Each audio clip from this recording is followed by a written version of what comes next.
She said, "You're being paranoid. He's just my work husband." I replied, "You're right, I need to be more trusting." I then put my trust in a private investigator. She discovered what real work was when a thick envelope of photos was delivered to her work husband's actual wife. Hi viewers, if you've seen my videos in your feed more than once, that's your sign. Hit subscribe and help the channel grow. I post every day. I'm 38 years old. I own my home, run a small business, and I've always considered myself a pretty good judge of character. For the last 3 years I was with Qley. She's 32, and when we first met, she was brilliant, smart, funny, ambitious, everything you'd want. We built a life together, or so I thought. She moved into my house about 18 months ago, and things were good, comfortable, stable. But about 6 months ago, things started to shift. It began with a name, Liam. He was a senior colleague at her company, and at first, the stories were harmless. Liam thought my presentation was great today. Liam and I totally saved the team on the quarterly numbers. I thought nothing of it. It's normal to have colleagues you get along with. But then the frequency of his name increased, and the context changed. It started with the texts. Her phone, which used to be left on the coffee table, was suddenly always in her hand, angled away from me. I'd see Liam's name pop up at 10 p.m. on a Tuesday, and she'd give a little smile before texting back.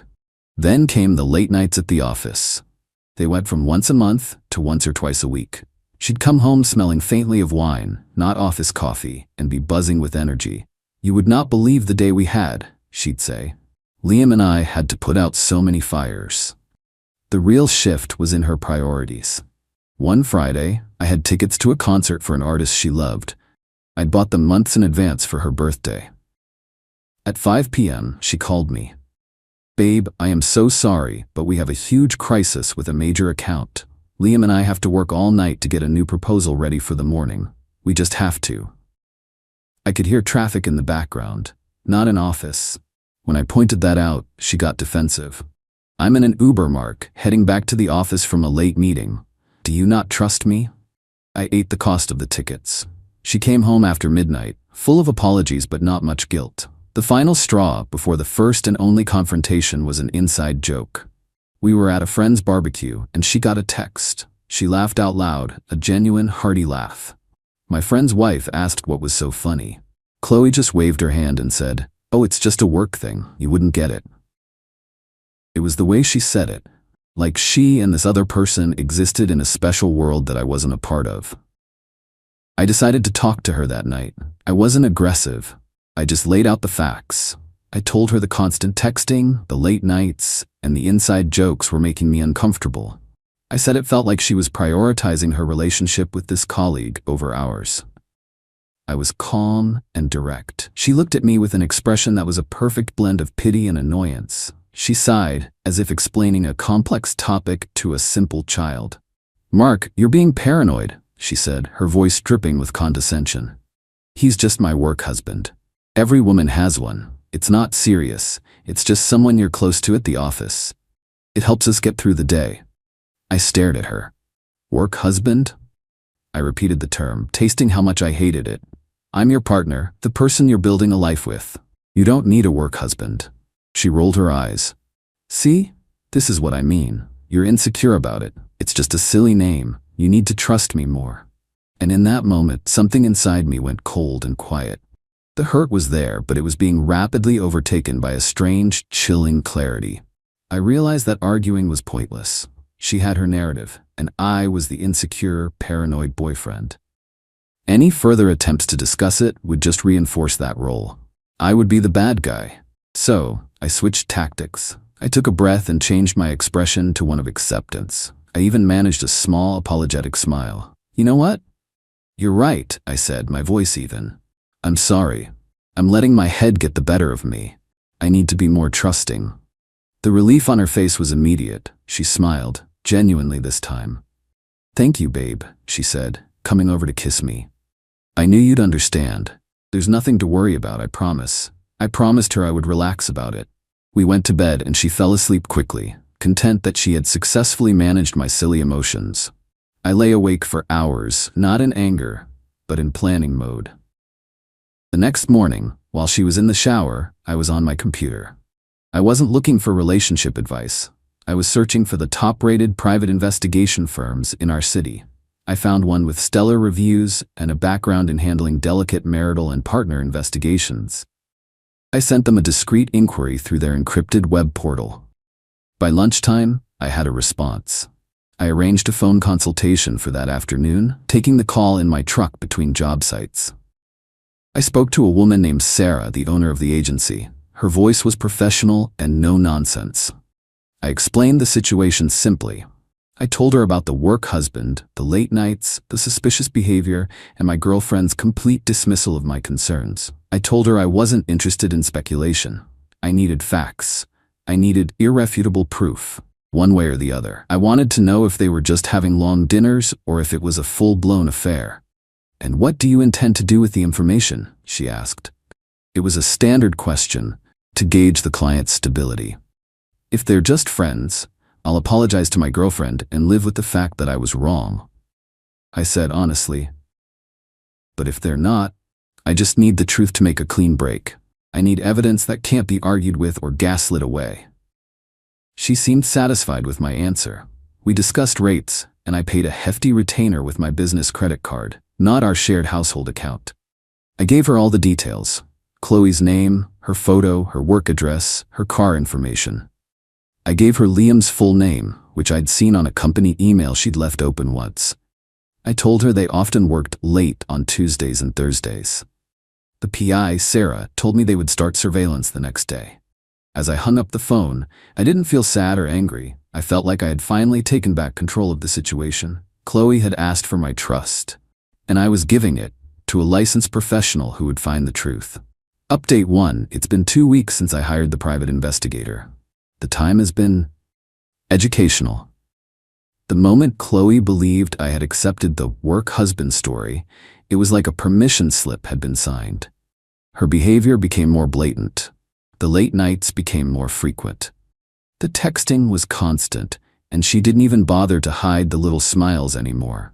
It was like she was rubbing my nose in it, confident I had been put back in my box. Living with her during this period was one of the hardest things I've ever done. I had to maintain a mask of normalcy. I'd ask about her day, and she would launch into long, detailed stories about her and Liam, the dynamic duo, conquering the corporate world. "Liam and I just killed it in the strategy meeting today. We were finishing each other's sentences," she'd boast. I would just nod and smile, saying things like, "That's great, hon," while my stomach tied itself in knots. I was playing a part, and the standing ovation at the end was going to be my freedom. Last Friday, I got the first official update from Sarah, the PI.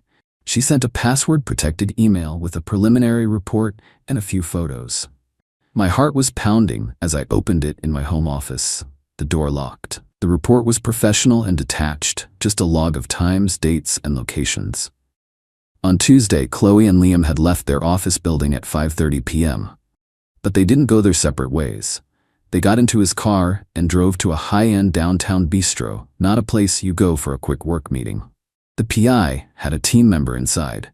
They documented them ordering a bottle of expensive wine, sitting side by side in a booth, not across from each other. The photos were grainy, taken from a distance, but clear enough. I could see her hand on his thigh. I could see him lean in and whisper something in her ear that made her throw her head back and laugh. They stayed there for 3 hours before he drove her back to her car, which was still in the office parking garage. Thursday was even more damning. They again left work together, this time heading to a dimly lit cocktail lounge on the other side of town. The PI's notes mentioned they were extremely physically affectionate. The photos confirmed it. There was one shot of them in the corner of the bar, his arm wrapped tightly around her waist, her head on his shoulder. Another photo, time-stamped at 10:17 p.m., showed them sharing a long, passionate kiss just outside the entrance before getting into his car. The report also contained a crucial piece of information that Sarah had flagged. Liam wore a wedding ring. She had run his name through public databases. He was married, lived in a nice suburban neighborhood about 45 minutes from the city. Had 2 kids. So, Qley wasn't just having an affair, she was the other woman. The one helping a man cheat on his wife and children. My paranoid concerns seemed quite understated now. Seeing the evidence didn't break me. It did the opposite. It hardened my resolve.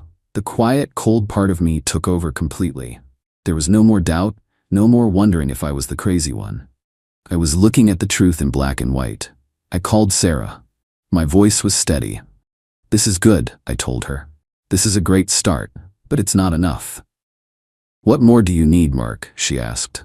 She could still spin this, I said, thinking out loud. She could say it was a drunken mistake, a moment of weakness. I need something that cannot be misinterpreted, something that proves this isn't just a flirtation. I need the nail in the coffin. There was a pause on the other end. "That kind of evidence can take more time and resources," Sarah said carefully. "I don't care about the cost," I replied. "Do what you need to do. I also need more information. I need to know everything about the wife, her name, her address, where she works, if she works. I need a complete picture." Sarah simply said, "Understood." That night, Qley came home humming. She told me she and Liam had to work late again, but they'd had a major breakthrough on a project. She said her boss was probably going to give them both a bonus. She looked me right in the eye, a picture of innocence, and I felt nothing but a profound sense of pity for her. She had no idea she was living on borrowed time. Her entire world was a house of cards, and I was about to become the gust of wind that brought it all down. She thought she was playing me, but in reality, she was the only one who didn't know the rules of the new game. Update 2. It's been another 3 weeks. 3 more weeks of playing the part of the trusting, reformed boyfriend. It was exhausting, but every condescending pat on the arm from Qley, every lie about her whereabouts, only fueled my determination. She had gotten so comfortable in her deceit that she stopped trying to be creative. Every Tuesday and Thursday was another fire at the office that only she and Liam could extinguish. I think she even started to believe her own stories. This morning, the final package arrived. Sarah, the PI, didn't email it. As per my instructions for the final report, it was delivered by a courier to my business address. It was a thick, heavy manila envelope with no return address, marked simply personal and confidential. I took it into my private office and closed the door. My hands were perfectly steady as I broke the seal. Inside was a detailed report and a stack of glossy, high-resolution 8x10 photographs. The quality was astounding. Sarah's team had done their job with chilling efficiency. The report detailed how Qley and Liam had developed a pattern. Every Thursday, like clockwork, they would leave the office around 4 p.m. They would drive to a mid-range hotel, a place respectable enough not to look seedy, located conveniently off the highway between our city and the suburb where Liam lived. And then I looked at the photos. The first few showed them at the hotel check-in desk, him paying in cash, her looking around nervously. Then there were shots of them walking down the hallway, him holding the key card, her hand tucked into the back pocket of his jeans. They were smiling. They looked happy. The final photos were the ones I had asked for. The nail in the coffin. The PI team must have rented an adjacent room. The pictures were taken through the window of their room before they had the sense to draw the curtains completely. They were clear, undeniable, and left absolutely nothing to the imagination. They documented not just a kiss, but a full-blown affair, captured in stark, unforgiving detail. It was all there. Any lie, any excuse, any attempt to downplay what they were doing was rendered completely impossible by this stack of photos. I carefully placed the pictures back in the envelope. The report also contained the information I had requested about Liam's wife. Her name was Jennifer. She was a stay-at-home mom to their 2 young children, a boy and a girl. She was active in the local parent-teacher association. The PI had even included a link to her public social media profile. It was filled with pictures of her kids, posts about school bake sales, and happy-looking family photos with her husband. Liam. In one photo from just a few months ago, he had his arm around her, and the caption she wrote was, "So lucky to have this man by my side, my rock." It made me physically ill. Now, it was my turn to act. The plan had been forming in my mind for weeks, and I executed it with methodical calm. I went to a local office supply store, far from my usual neighborhood. I bought a standard 9x12 manila envelope, a book of stamps, and a pack of plain white paper. I went back to my office and selected the 6 most damning photographs. I didn't choose the most graphic ones. That felt needlessly cruel to the wife. I chose the ones that told the story. The hotel check-in, the passionate kiss in the parking garage, and a clear shot of them together inside the hotel room. The ones that showed clear intent and affection. I put the photos in the new envelope. I then typed a simple, anonymous note on the plain white paper. It read, "Jennifer, you don't know me, but I think you deserve to see what your husband does during his late nights at the office." The enclosed photos were taken this past Thursday. I didn't sign it. I didn't need to. The photos spoke for themselves. I addressed the envelope to Jennifer at their home address, which the PI had confirmed. I drove to a post office in a completely different county, one I never frequent, and dropped the letter in a blue collection box. It was done. The fuse was lit. When I got home, I started the next phase. I spent the evening packing. I carefully emptied Qley's drawers and her side of the closet. I boxed up her clothes, her shoes, her books, her makeup. I was careful not to damage anything. This wasn't about petty destruction. This was about a clean, surgical removal. I stacked the neatly labeled boxes in the spare bedroom and closed the door. For the next 2 days, I waited. I went to work. I ate dinner. I watched TV. Qley went about her routine, completely oblivious. She was particularly cheerful, talking about her plans for the upcoming weekend. She had no idea that a bomb was ticking its way through the postal system, aimed directly at the heart of her secret life. The explosion came yesterday, on a Saturday afternoon. I was in the garage, cleaning my tools when my phone started vibrating non-stop.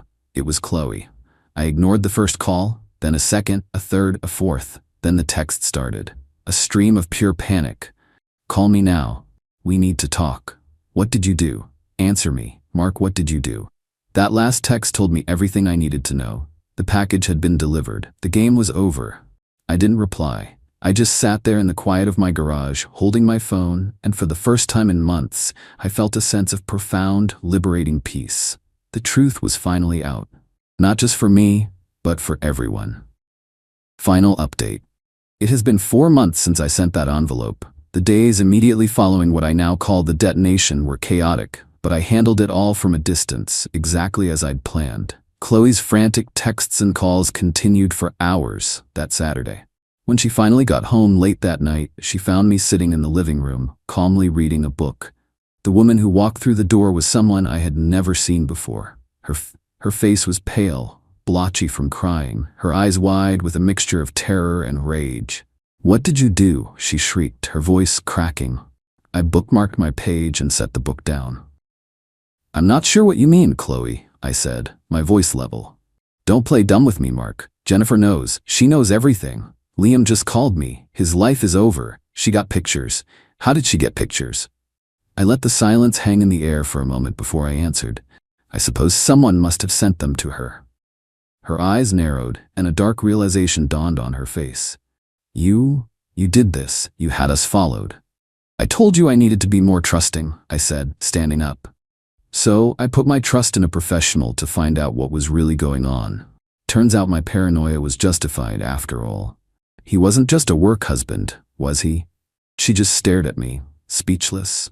All the fight seemed to drain out of her, replaced by a look of utter defeat.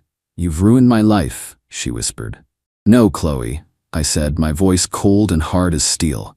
"You ruined your life. You and Liam did that when you decided to sneak around and lie. I just turned on the lights. Your belongings are in the spare bedroom. I want you out of my house by tomorrow evening." The argument that followed was pathetic. She cried, she pleaded, she threatened. She said she had nowhere to go. I suggested she call her work husband, but she admitted through sobs that he wasn't answering her calls. His wife had kicked him out, frozen their joint bank accounts, and he was blaming Qley for the entire disaster. Their perfect little fantasy had crumbled the second it was exposed to the light of day. She eventually called her parents, and her father came the next day to pick her and her mountain of boxes up. He wouldn't even look at me. I didn't care. As I watched her drive away from my house for the last time, the only thing I felt was relief. The aftermath was about what you'd expect. I had my lawyer send her a formal notice stating that our cohabitation was terminated and that she was not to contact me again. I heard through a former mutual friend that the fallout at their company was massive. Jennifer, Liam's wife, had apparently raised a formal issue with his employer. An internal investigation was launched into his inappropriate relationship with a subordinate. He was fired for cause, violating company policy. Qley, facing immense pressure and scrutiny, resigned a week later. As for their personal lives, it was a complete train wreck. Liam's divorce was, by all accounts, brutal. With photographic evidence of infidelity, Jennifer had all the leverage. She got the house, primary custody of the kids, and a significant portion of his assets. He was financially ruined. The last I heard, he was living in a cramped apartment and trying to find work in a new city where his reputation hadn't followed him. Qley's life fared no better. Without her job and without Liam, who wanted nothing to do with her, she was forced to move back into her parents' house. Her attempts to paint herself as a victim fell flat. I had quietly told my side of the story, with evidence to back it up, to our closest mutual friends. Her lies had no room to grow. She lost her career, her affair partner, her home, and a significant amount of her dignity. She was left with nothing but the consequences of her choices. I've spent the last few months reclaiming my space and my peace. I changed the locks, even though I didn't have to. I rearranged the furniture. The house feels like mine again. It's quiet. The cold, strategic part of me that took over during that time has receded, but it taught me a valuable lesson. Sometimes the most powerful thing you can do is to stop talking and start acting. I never wanted revenge in the sense of causing pain for its own sake. I just wanted the truth to have its day. I delivered a package of facts to an address that deserved to know them. The fire that followed was one they built themselves, stick by stick, lie by lie. I just provided the match. And watching their world of deceit burn down from a safe distance has been, I admit, deeply and profoundly satisfying.